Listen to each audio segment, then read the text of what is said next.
tal? Muy buenas tardes. Les damos la bienvenida a nuestro segmento del Instituto Tecnológico de Parral, Más Ciencia. Yo soy Elizabeth Salgado y les doy la bienvenida a esta nueva transmisión. Pues volvemos a nuestro tema inicial, que es el de la meteorita de Allende. Muy bien.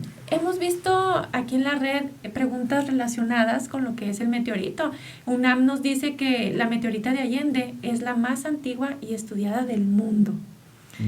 Ese es un dato interesante, ¿verdad? Y también está la duda, ¿qué contenía el meteorito que cayó el 8 de febrero de 1969 en Allende, Chihuahua? Bien, para eso nos apoyaremos en dos documentos que tenemos conocimiento de ellos. Uno es el reporte del Instituto Smithsoniano, el reporte número 5, publicado en el año de marzo de 1971. Afortunadamente son ya 51 años de 51 años de publicación. Sí. De lo que se encontró en ese momento en Allende. Hemos comentado en otra ocasión quizá de la edad que inicialmente hicieron cálculos los científicos por los procedimientos de radioisótopos que en ese momento estaban vigentes, y daba una vida promedio de 4.610 millones de años, con un margen de error de menos 100 millones de años. Y comentábamos también que recientemente, con los estudios que se hacen en la actualidad, y los científicos mexicanos de la UNAM, en este caso del Instituto de Geología, el doctor Fernando Ortega Gutiérrez, lo que fue el maestro en vida, el maestro en ciencias Gerardo Sánchez Rubio, con el que tuvimos el gusto de tener comunicación, y él me invitó a participar en algunos eventos relacionados con investigación de campo de Allende. Una de ellas justamente es el reporte de Overseas del ultramar, que científicos de Japón y la UNAM hicieron en el 86, perdón. Luego entonces decíamos que la composición de Allende nos remite a lo que son las condritas carbonáceas. Hay tres tipos de meteoritos en grandes rasgos: los litófilos, los siderófilos y los intermedios, o lo que vienen siendo palacitos. ¿Qué implica esto? Que unos son hechos completamente de metal, los llamados siderolitos o meteoritos iniciales, metálicos, preferentemente metal hierro, con pequeñas variaciones, un 6 a un 4% de níquel, y posiblemente es variable, cuestiones con fósforo y tierras raras preferentemente, en menos de 1% distribuido cada uno de ellos en los análisis. Y lo que es la diferencia de los litófilos, o los llamados meteoritos pétreos, que son hechos preferentemente de silicatos en su mayoría, y otros materiales integrados a ellos con gases, o más que todo materiales isotópicos de ellos mismos inclusive. Entonces los litófilos, los intermedios o palacitos, vienen siendo una mezcla de metal y de silicatos, y es muy característico esa combinación de ver que en medio del metal están incluidos los silicatos como perlas o como pequeñas joyas ahí metidas, ¿verdad?, en el metal. Son raros los palacitos, son los más raros de todos, y obviamente pues tienen cierto atractivo comercial preferentemente. Entonces aquí la idea de lo que es la composición del meteorito de Allende nos habla de que es una clasificación de condritas carbonáceas tipo CB. ¿Qué implica esto? El CB, la V de condritas, implica que se parece a una meteorita que se cayó hace 2 siglos en Francia, y en la localidad de Vigarano. Entonces, a partir de ahí fue el modelo a seguir para poder hacer la clasificación. ¿Pero qué tienen estas condritas? Bueno, habíamos hablado de que los famosos cóndrulos, o pequeñas esférulas dentro de la matriz de la pieza, del material, y incrustaciones de diferentes metales y sobre todo de olivinos y sulfuros de hierro. Por eso la meteorita de Allende es ligeramente magnética, es atractivo por magnesio, pero en general tiene en su composición, aquí estoy consultando directamente el dato, calcio, sodio, potasio y aluminio en rangos promedios, pero no muy abundantes, son elementos accesorios, como diríamos en geología. Aproximadamente el 45% del volumen de la matriz de todo este material está compuesto por olivinos y silicatos varios. La diferencia, también tenemos compuestos orgánicos, que es lo que le dio la pauta a que Allende fuera el parteaguas de la ciencia de aquel momento, porque nunca se esperó que un cuerpo como Allende y posteriormente en septiembre el meteorito de Australia, Murchison, del área de Murchison, presentaran compuestos complejos que antes se pensaba que nada más los seres vivos podían fabricarlos y utilizarlos. Y esto nos lleva al punto del origen de la vida en nuestro planeta. ¿Cómo fue posible que se diera el salto de materia inorgánica, de moléculas que no tenían forma de manifestarse con vida? De repente empiezan a aliarse, empiezan a juntarse, empiezan a reaccionar de tal manera que se generan las cantidades suficientes de material que nos dio las primeras células, los primeros seres unicelulares que crearon la base de la vida que ahorita actualmente ocurre en el planeta. Entonces, estos materiales, aparte de lo básico, tenemos tierras raras y obviamente que no es una cantidad enorme, pero sí asombró a los científicos. Ahí en el reporte nos hablan de que se logró extraer agua del meteorito de Allende, cosa que no pensaban que pudiera estar hidratado. Entonces, los minerales que vieron, que sacaron, no eran hidratados tampoco, son anhidros, y eso nos implica el origen, en qué parte de la nebulosa solar se formó el cuerpo de Allende para que tenga esas características. ¿De dónde obtuvo el agua? Es todavía una cuestión que siguen buscando la razón de cómo se integró las moléculas de agua, no con los minerales, no hidratando los minerales. Por ejemplo, nosotros sabemos que tenemos el yeso, que tenemos el talco, tenemos materiales que son hidróxidos y que tienen también moléculas adicionadas a la turquesa, por ejemplo, también tienen moléculas adicionadas a la estructura del compuesto. Entonces, realmente Allende es una pieza muy espectacular en cuanto a contenidos de materiales, de composición química y sobre todo en el área de los materiales complejos orgánicos. Habíamos comentado anteriormente que se encontró una especie de fullerenos. Cuando vemos la hoja de análisis del Allende, vemos que tiene carbón como material, como elemento nada más, pero no como estructura. Entonces, cuando se hacen los análisis con espectrómetro de masas para ver los isótopos y después se hace la difracción de rayos X y la fluoroscopía de rayos X, entonces vemos cómo la estructura espacial se ve que el carbono, que aparentemente es como elemento, ya toma formas de figuras geométricas como los fullerenos, las famosas buckyballs que comentábamos anteriormente, descubiertas en Inglaterra por el Dr. Fuller. Entonces, allá por el año 96, 97, o sea, ni siquiera había una relación de conocimientos de que por qué Allende tenía tanto carbón. Por eso es una condrita carbonácea. Así se le da esa característica, esa clasificación. Y obviamente que para esto pues tendríamos que aquí en el instituto tener también un espectrómetro de masas, como nos encantaría para apoyar las investigaciones, y no nada más lo superficial que alcanzáramos nosotros a ver con lo que son los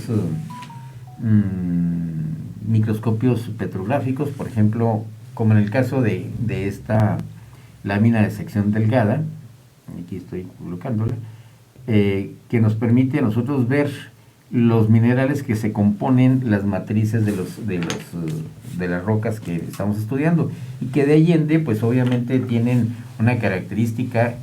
No sé si podríamos pasar una lámina donde se ve el metal, la meteorita de Allende, vista a través de láminas de sección delgada con níqueles cruzados, o sea, los polarimétros que les conocemos. Ahí tenemos, por ejemplo, el caso de los minerales que componen generalmente a Allende. Tenemos ahí, más que no me acuerdo los colores completos, pero sí podemos mencionar los nombres, que tenemos la fasaíta, tenemos troilita, tenemos camacita, tenemos olivinos, tenemos forsteritas, y bueno, pues es que sí son muchos materiales. Claro que esto está visto a microscopio a mucha amplitud, y obviamente no los vemos a simple vista como los podríamos ver aquí. Si pasamos la cámara otra vez. Para aquí, quienes nos están siguiendo a través del radio, estas imágenes, bueno, parecen una obra de arte, verdaderamente, ¿verdad? Es una combinación de colores, cada color nos está hablando de un componente, ¿verdad? Un mineral. Y aquí tenemos otra imagen también, es también, ¿verdad? El mismo meteorito. Del meteorito. Bien, entonces también identificamos los diferentes colores en las composiciones y los diferentes metales. Así es. Si pudiéramos pasar a la cámara de nuevo para ver una pieza de Allende que tengo aquí en la mano, ustedes podrán observar, no podemos ver esos metales o esos elementos químicos puestos en la cámara a simple vista. Tenemos que utilizar herramientas bastante sofisticadas, por así decirlo, en donde nosotros apreciamos la composición de la pieza. A ver, aquí estamos, ok. Muy bien.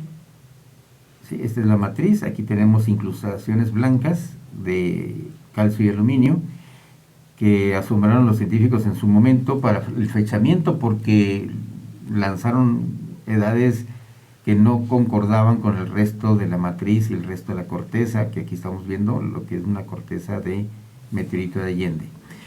En este sentido, los compuestos de calcio y aluminio y magnesio arrojaban edades superiores a los 7.000 millones de años, entre 7.000 y 9.000 millones de años, lo cual que pensaron que era un error, y después se cayó en la cuenta de que no, que era correcto. Por eso, posteriormente a eso, en otro reporte que salió a la luz, se entendió que había una especie de ondas gravitacionales, que ahora así las definimos porque ya se sabe de dónde vienen las ondas gravitacionales, pero que no se suponía que ocurriera al explotar una nova o una supernova. Entonces, los materiales que arrojan con mucha violencia esas explosiones transmutan materiales del carbono en otros elementos en el momento de la explosión, de la implosión y luego la explosión. Y ese material que se arroja hacia el espacio, hacia las distancias, llega a la región donde estaba la nube de gas y polvos que estaba en ciernes el nacimiento de nuestro sistema planetario solar.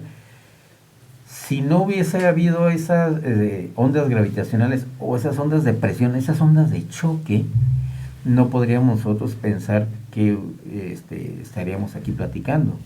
Razones: porque eso hizo que los materiales empezaran a comprimirse, empezaran a moverse, a chocar entre ellos, a atraerse entre sí, y a pesar de ser partículas muy pequeñas, recordemos por Newton que los cuerpos tienen atracción gravitacional, y esa distancia gravitacional, entre más se acorta, más fuerte se hace la fuerza de gravedad, la atracción gravitacional. Luego entonces eso nos hace pensar que fue el origen del inicio del proceso de formación del sistema planetario. Y obviamente, cuando los materiales al caer gravitacionalmente hacia el centro de giro, podríamos pensar entonces que el Sol empieza a compactarse, empieza a reunir la suficiente masa y se genera una especie de presión gaseosa y arranca lo que es el horno nuclear. Cuando una estrella arranca, empiezan las reacciones termonucleares de transformación del hidrógeno a helio, y es donde empieza a haber una disipación de energía. Esa energía, cuando está muy en el centro, obviamente tarda en salir al exterior de la superficie de esa masa que está en formación todavía, un periodo bastante prolongado por los rebotes que hay entre la materia misma. Un rayo de luz que se origina en el centro del núcleo del Sol tarda en llegarnos a nosotros algunos millones de años, y no de la superficie a nosotros tarda 8 minutos y segundos, pero cuando se genera originalmente, se origina en el núcleo y va rebotando entre toda esa material y tarda algunos millones de años en salir, por lo denso que está la masa de gas. Pero cuando una estrella que va a terminar su vida se empieza a expandir, empieza a haber más huecos, entonces empieza a escapar más la radiación, y obviamente ocurre una cosa: disminuye la temperatura, pero aumenta ligeramente el brillo. ¿Por qué? Porque tenemos más fotones saliendo del núcleo con mayor prontitud, entonces aparentemente incrementa el brillo. Cuando nosotros vemos que esas estrellas empiezan a trabajar, generan lo que se conoce como viento solar. Es una corriente de iones y de núcleos de elementos que empiezan a presionar al material alrededor de la estrella y empieza a separarla. Como tiene cierta temperatura, obviamente los materiales más ligeros, como el hidrógeno, el oxígeno, el helio, el boro, el litio, que estén presentes en ese momento, empiezan a separarse con mayor rapidez que de los otros elementos que son más pesados, como el hierro, como los silicatos, etc. Entonces, ¿qué es lo que sucede? Cuando la temperatura es lo suficientemente elevada, pues los materiales se alejan rápidamente y tenemos la prueba de que la formación de los planetas gigantes, Júpiter, Saturno, Urano y Neptuno, son de origen gaseoso, tienen mayormente sus masas gaseosas, con componentes gaseosos. En cambio, los terrestres son más pequeños, son más densos y tienen compuestos más pesados. Como ejemplo, nosotros que en la Tierra tenemos un núcleo de hierro, preferentemente en dos estados, uno sólido y otro líquido, y tenemos una cantidad de oro suficiente alrededor de esos núcleos, como si lo pudiéramos extraer, cubriríamos a la Tierra completamente, así como una cascarita completa de unos 3 kilómetros de espesor. Entonces, obviamente, ¿de qué se compone Allende? Se compone de los mismos materiales que tenía la nube que generó al Sol, más los que nos aventaron las supernovas. Y eso es que interesante, ingeniero. Entonces, por eso es que causa tanta expectativa, ¿verdad? ¿Cuál es la composición de este meteorito? Bueno, y platíquenos, bueno, sabemos que es en Allende, pero ¿en qué parte fue donde cayó este meteorito? Bueno, si nos pueden hacer el favor de pasarle la gráfica del campo de caída de Allende. Precisamente en el reporte de Overseas, el de Ultramar, vienen unas gráficas y unas fotografías tomadas por el investigador Gerardo Sánchez Rubio de la UNAM, vía aérea, donde muestran el campo de caída desde el sur, aproximadamente desde Rancho Polanco, y al fondo se ve la Sierra del Moloya, que a un ladito está el Rancho El Cairo, que fue la pieza más grande que se encontró de Allende, y ese es el rango que hay. No cayó exclusivamente en un solo lugar, porque a diferencia de Chelmiansk, que que no hubo mucha dispersión de material, sí cayeron pocas piezas, pero el núcleo mayor, encontrado en el lago del mismo nombre, es una masa aproximadamente de poco más de 500 kilos, que fue rescatada casi 2 años después de la caída. Y obviamente Allende tenemos la diferencia, no tenemos agua, no tenemos mar, no tenemos presas, entonces obviamente pues muchas masas se encuentraron fácilmente sobre la superficie y se disgregó en la forma de lluvia candente. Entonces es un área que con la velocidad de entrada, el ángulo de caída y la orientación, pues nos da un elipsoide que va desde el Cairo hasta Rancho Polanco en la dispersión. Entonces no es una forma cuadrada, sino una forma elíptica, un elipsoide bastante alargado, en donde el eje central, el axis que se le dice en geometría, nos permite ver la orientación que viene del suroeste, con orientación noreste. Muy bien. 35 grados. Esa es la orientación a la que entró. A la altura. La altura fue de aproximadamente 25 kilómetros cuando empezó a arder y explotó a esa altura aproximadamente. Entre los 30 y 25 kilómetros de altura fue donde ocurrió el estallido y posteriormente la caída pues fue el área de dispersión tan grande que se dio. Eso es.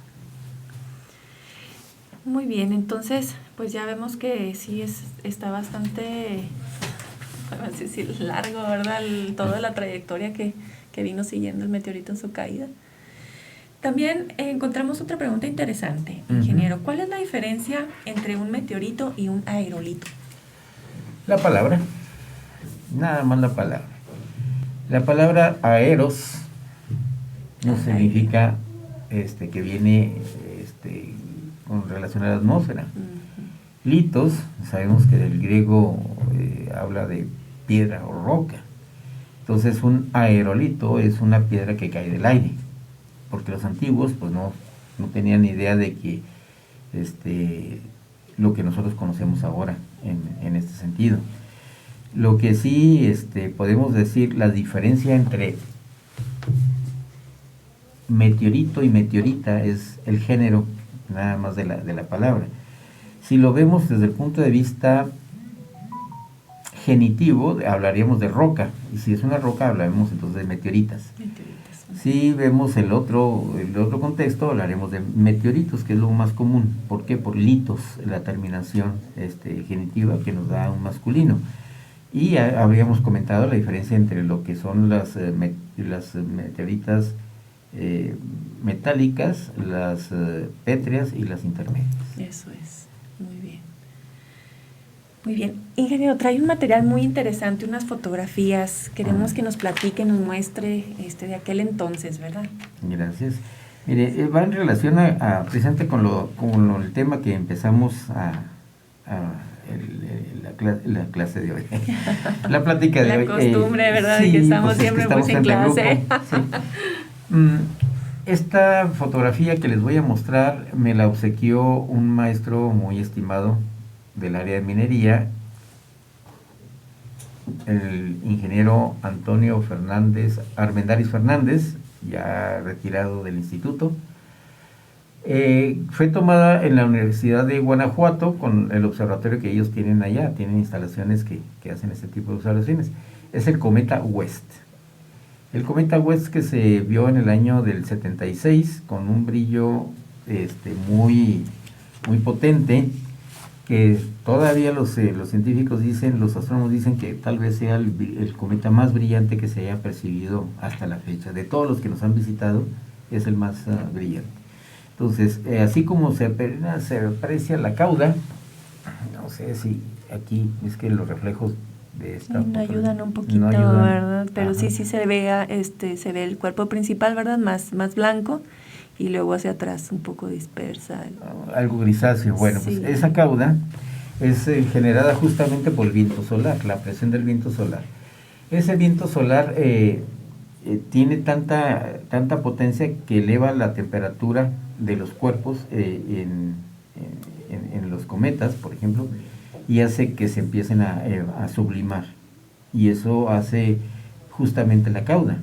Salen las moléculas de dióxido de azufre, de dióxido de carbono, de agua, de otros elementos que hacen que la cauda se note, ¿sí?, en forma iónica. Y la cauda iónica se nota en las fotografías a color de un tono azuloso generalmente. Okay. Cuando en las fotografías a color vemos una cauda blanca, significa que es polvo, que es materia física y no iónica.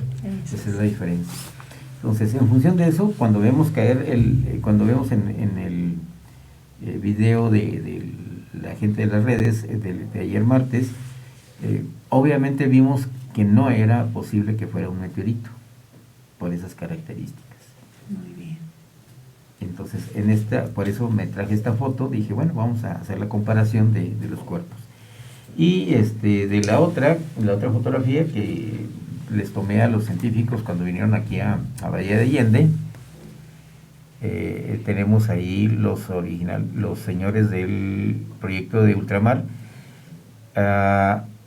No sé cómo lo ven allá en pantalla los que están viendo el programa, pero voy a empezar de mi izquierda, que es esta. Se encuentra el maestro en ciencias Gerardo Sánchez Rubio del Instituto de Geología de UNAM. En el medio tendríamos aquí está, al doctor en geoquímica Hiroshi Nagasawa. Híjole, es que sí, para acordarme los nombres. Y por último tendríamos acá a él, que es el geofísico, doctor en geofísica Takafumi Matsui. Cuando vinieron en el 86 a recolectar material de Allende, pues no recolectaron muchas piezas en ese momento, se llevaron aproximadamente medio kilogramo, poquito más en fragmentos. Y platicando con ellos, pues logré entender algunas cosas de la meteorítica que no conocía en aquel momento.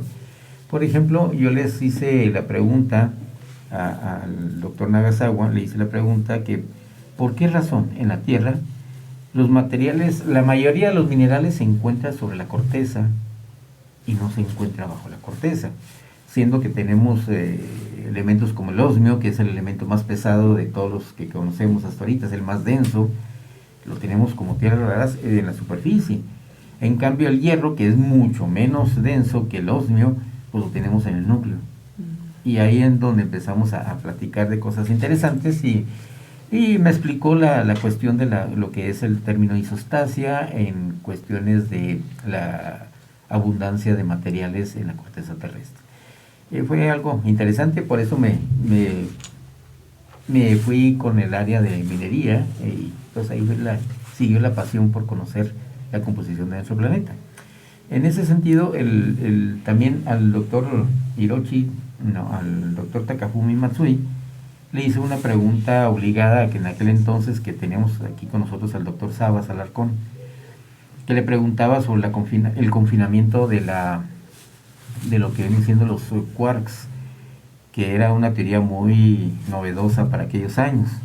Sin embargo, yo le pregunté al doctor Takafumi Matsui qué nos podría decir sobre el decaimiento del vacío. De acuerdo a las nuevas teorías de aquel momento que los entrevisté, ya se sabían que el vacío perfecto no existe y que la materia de repente aparece de la nada, violando un principio de que de la nada nada aparece, ¿verdad? Entonces ahí empezamos a ver la mecánica cuántica con otros ojos. Ah, caray. Ahí ya palabras mayores. Sí, ahí fue donde empezamos nuestra pasión por empezar a investigar el tema y buscar conocimiento y tratar de comprenderlo sobre todo, para poder ver si podríamos entrar a una línea de investigación. Pero bueno, todavía no estamos en esos niveles porque nos falta todavía más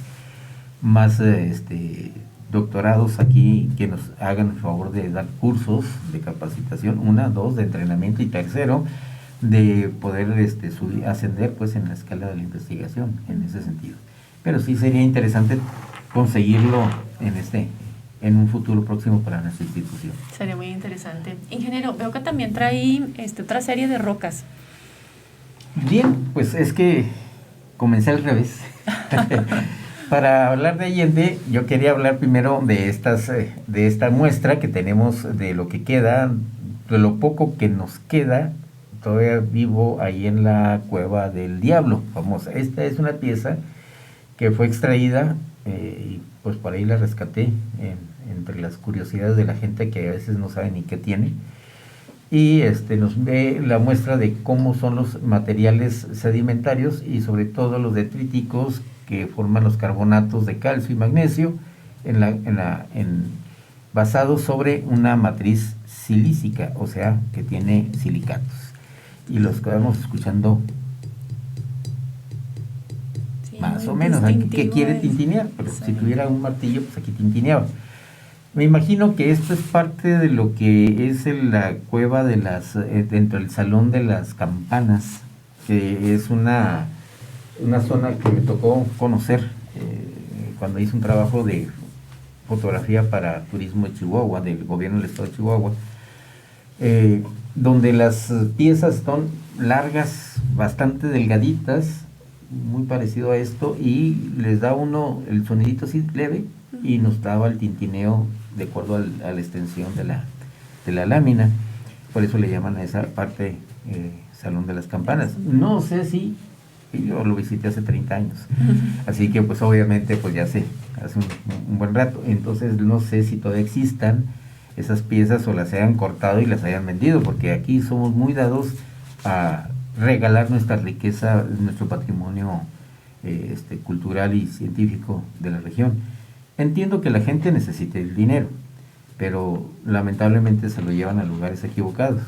Si nosotros ahí en la Asociación Civil Meteorito de Allende siempre hemos hecho una invitación a la gente a que done sus materiales. La donación va en el sentido de que no podemos violar la Constitución y lo que es el reglamento de bienes nacionales, pero no podemos dejar de dar una gratificación a cambio. Claro, se tiene que llegar a un acuerdo a ello para el material que se quede aquí, y eso es lo que hemos batallado mucho para conseguir unas cuantas piezas de Allende que teníamos en patrimonio ahí. Lo mismo sucede con otros minerales y con otros materiales que se van del país, ¿verdad? Tristemente, ¿verdad? Lamentablemente. Entonces empezábamos con esa plática y quería hacer la comparación distinta. Alguien me decía que esta pieza era de Allende. Dije, no me venga con encuentros. Dije, no, es que mire que tiene gránulos, que tiene cóndrulos, que tiene manchas blancas. Ok, nosotros la comparamos. Aquí tengo las dos, ¿sí? Tengo Allende y tengo esta pieza. Bueno, le dije, mira, muy simple, préstame la pieza y con la uña dale el tirón. ¿Verdad que sí se desprendió? Sí. No, que es que me la hiciste daño, no, le dije, mire, en la uña se te queda justamente lo que tiene de cascarita. Esta pieza está expuesta al carbón, o estuvo expuesta en una fogata, y luego tú vienes y me dices que es Allende. Mira, el Allende, yo lo tomo y con la misma uña le rasco y no se cae, no se talla, no se daña. Esa es la diferencia. Entonces mucha gente piensa que porque es negra, que porque tiene manchas blancas, y es Allende. Y no, definitivamente no. Por eso las piezas van en ese sentido.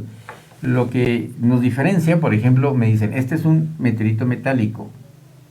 Pues sí, brilla muy bonito porque lo terminé de pulir para poder ver al microscopio, ver las reflexiones, y obviamente vemos unas bandas que se presentan ahí. Este es un trozo de un nódulo de manganeso.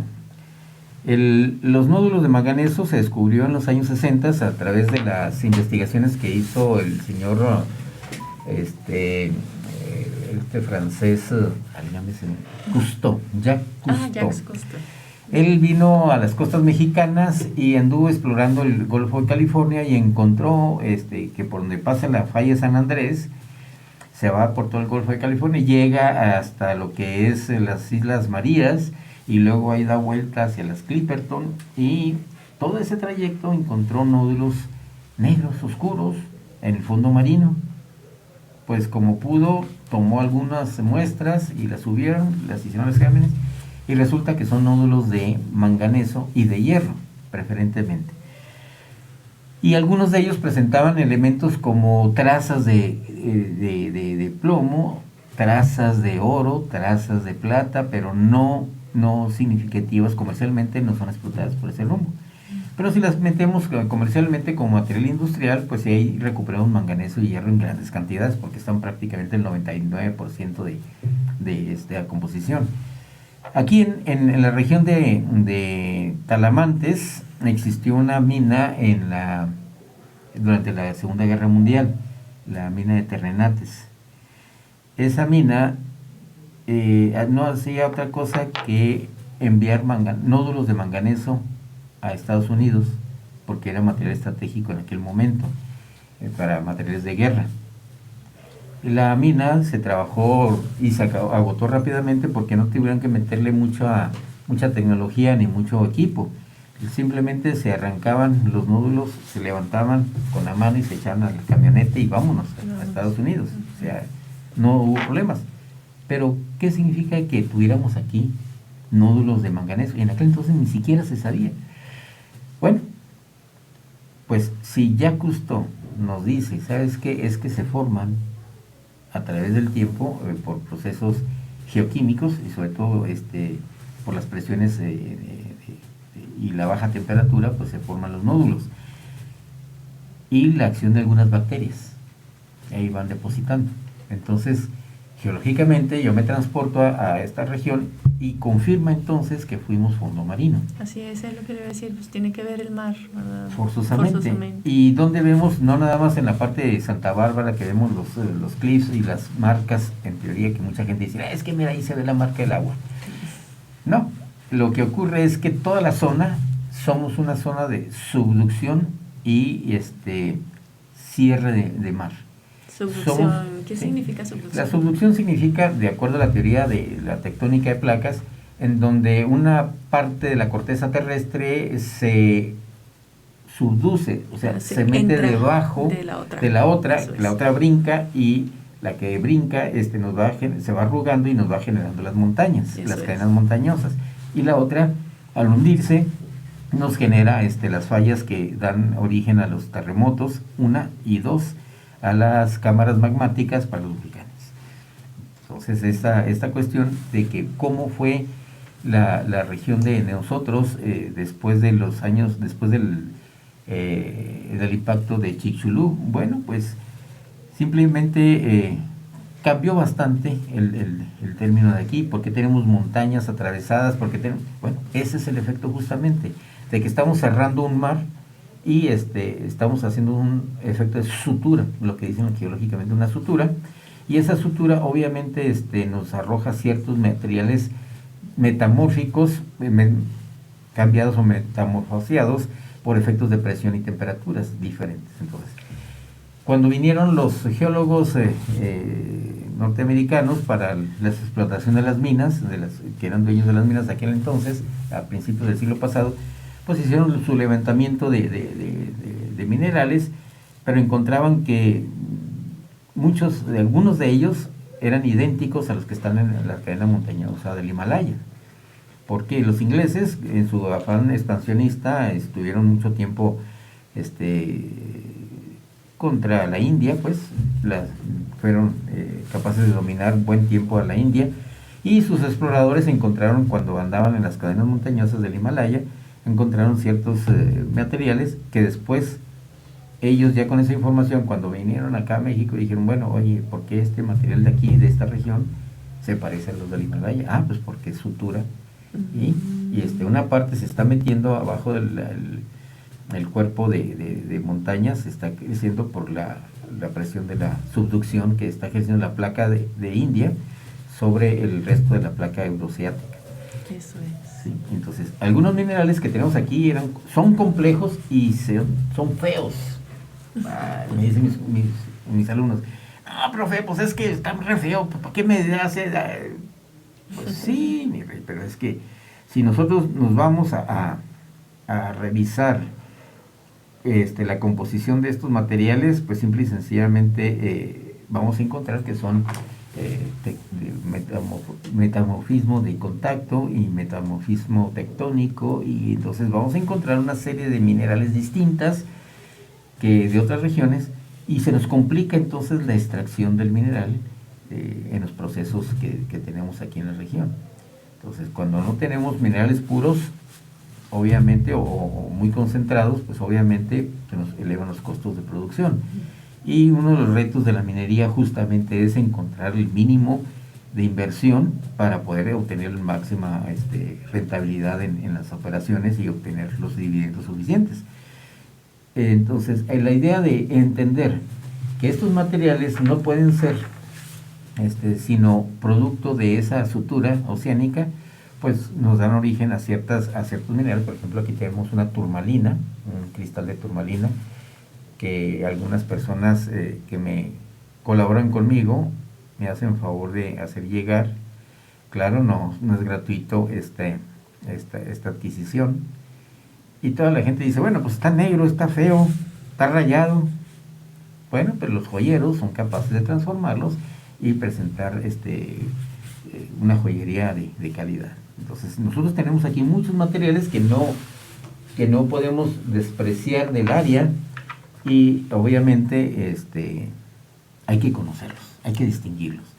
Como les digo a mis alumnos en clase, por ejemplo, yo aquí tengo una hematita, y la hematita tiene cierta capacidad de formación en aguas someras de temperatura alta, y obvio eso entonces nos dice que sí fue un fondo marino, que fue un mar en toda esta región, y tenemos mucho material que podemos recolectar y trabajar con él. Así es, qué interesante, ingeniero. Pues una vez más, otro segmento muy interesante de geología, ¿verdad? Y meteoritos, y que nos está brindando. ¿Algo más que quisiera agregar, pues, ingeniero, en esta tarde? Gracias. Nada más la invitación a los alumnos, a nuestros compañeros de trabajo que se quieran integrar a este proyecto de Más Ciencia, de sus propios trabajos de investigación, de sus propios trabajos de aula, que quieran compartirnos y venir aquí al programa para promocionar la ciencia desde nuestros micrófonos y desde nuestras redes sociales.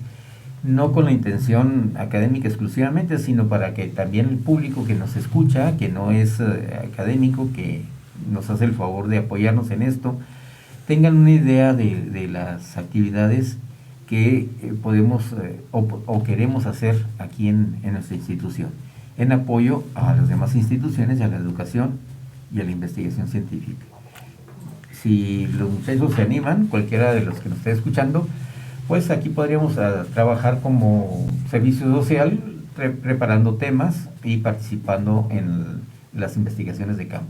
Está abierta la invitación, y pues es lo que quería agregar. Muchas gracias, ingeniero. Bien, pues le agradecemos al ingeniero Dionisio Pardo Rentería. Él es catedrático de aquí del Instituto Tecnológico de Parral, de la carrera de Ingeniería en Minas, y también es miembro de la Asociación Civil Meteorito Valle de Allende.